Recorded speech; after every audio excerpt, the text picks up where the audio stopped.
Ok, bah bienvenue sur un nouvel essai sur ma chaîne. Bonjour à tous. Essai de la Tuono 660 Factory.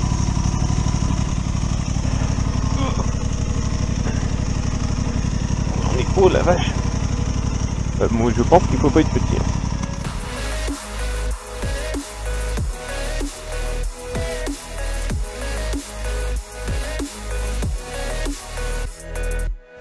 Ouais, je fais 1m80. Ouais, il est rétro vite fait. Donc, ouais, elle est assez haute, hein. Moi je suis sur à peine les pieds à plat. On est même haut comme ça, quoi. Alors où est-ce que je vais aller? Je sais pas, je vais aller un petit peu tout droit. En fait c'est un peu haut et la selle est un petit peu large. Alors après, elle est assez confortable. Pas très moelleux, mais ça va. Je pense qu'on peut pas mal de bornes avant d'être fatigué quand même. Au niveau de la position de conduite, on est un petit peu sur l'avant, mais pas trop. Un peu comme sur la CB650. Un poil plus, un poil plus.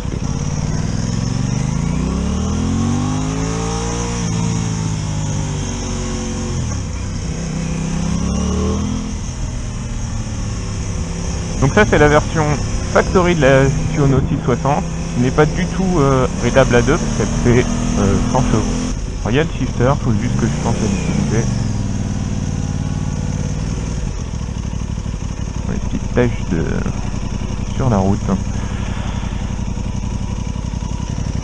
Alors c'est une moto assez valorisante parce qu'elle c'est un roadster mais qui est à moitié caréné. Le Tuono normal en fait, hein. Mais qui a vraiment une gueule racing, quoi. Enfin, je veux dire, elle ressemble énormément à la RS 660.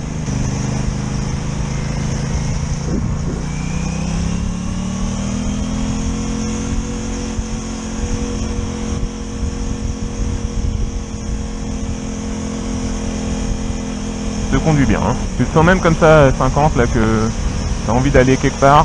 T'y penses, elle y va.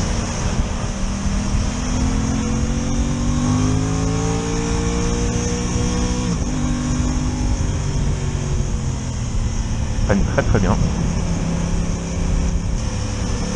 Il y a des taches sur le...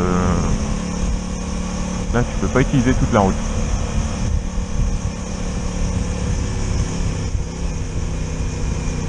Je sais pas trop où aller parce qu'il n'y a pas trop d'endroits sympathiques dans le coin.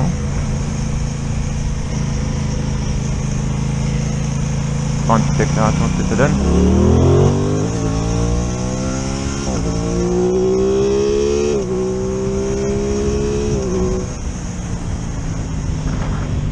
Ça a l'air très très bien. Les modes, c'est comment?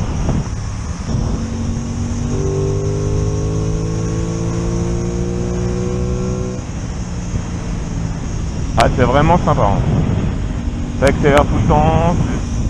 Alors je pensais que ça donnerait un peu plus de protection.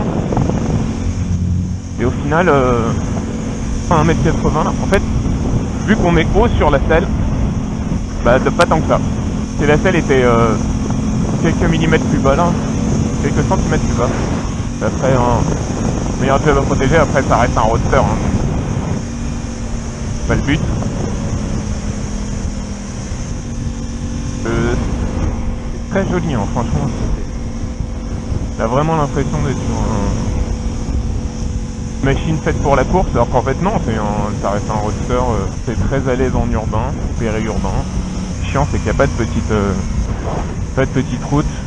Je voulais essayer dans une autre concession mais qui est fermée. Et là du coup dans le coin c'est pas ouf, quoi. En tout cas comme ça là en ville c'est très bien. Je pense qu'en interfit ça sent que c'est parfait.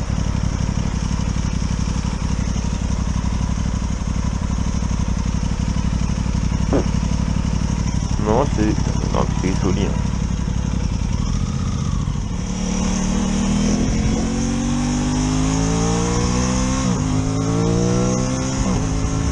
Le shifter il est excellent.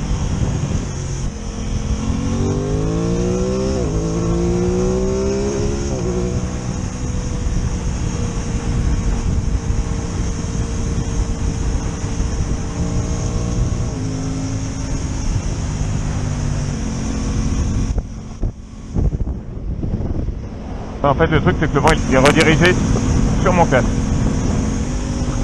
La vitesse de croisière on est bien, hein.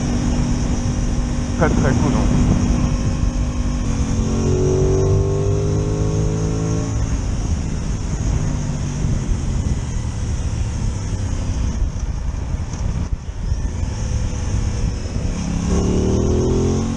Mais le bruit il est vraiment cool.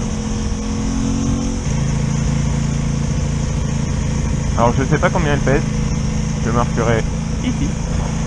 Mais je crois qu'elle est assez légère, hein. Je crois que c'est autour de 185-190 kg. On va éviter de se faire flasher avec la moto de près. Ça serait dommage. C'est quoi que je sens là derrière? Ah, et en fait j'ai mes talons qui touchent le bras océan. Du coup je sens le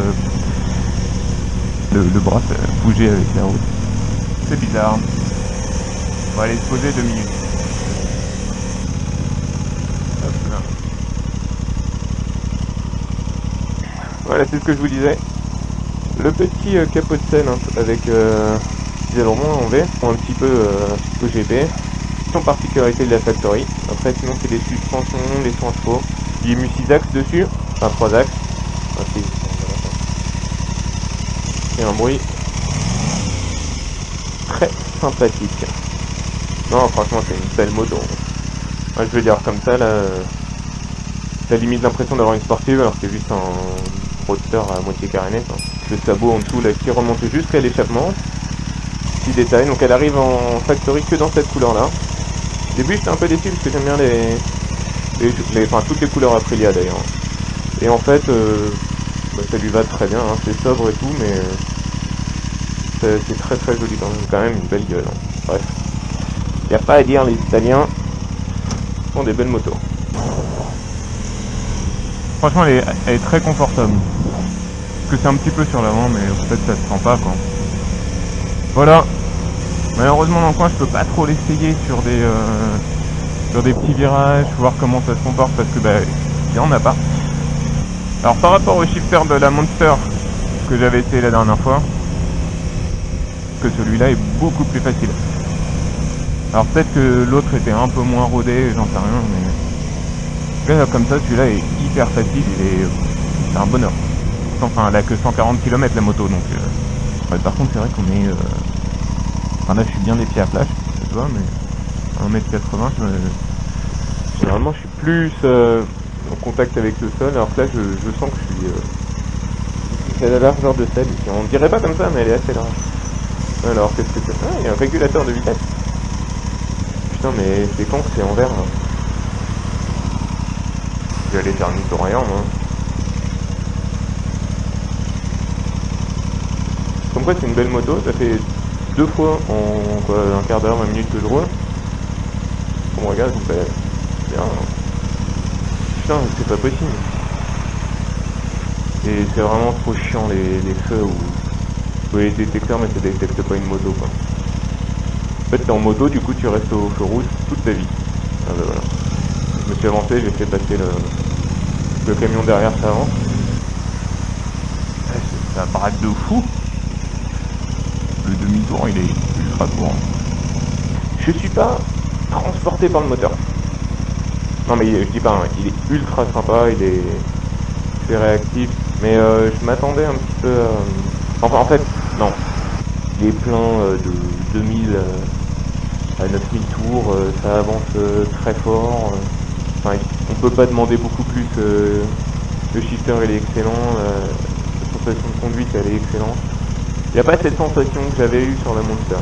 Il fait faire 15 chevaux de plus, mais c'est plus la sensation du moteur qu'on sent bouger dans la moto. Mais moi j'ai vraiment pas envie de la rendre en fait. Hein. J'ai vraiment pas du tout envie de la rendre. Alors tout ce qui est compteur, tout ça, je peux pas vraiment vous montrer tout ce qu'il y a parce que ils m'ont pas montré plus que ça et voilà, j'ai juste vu qu'il y avait un mode complètement paramétrable là, donc on peut changer facilement comme ça sur ce petit bouton.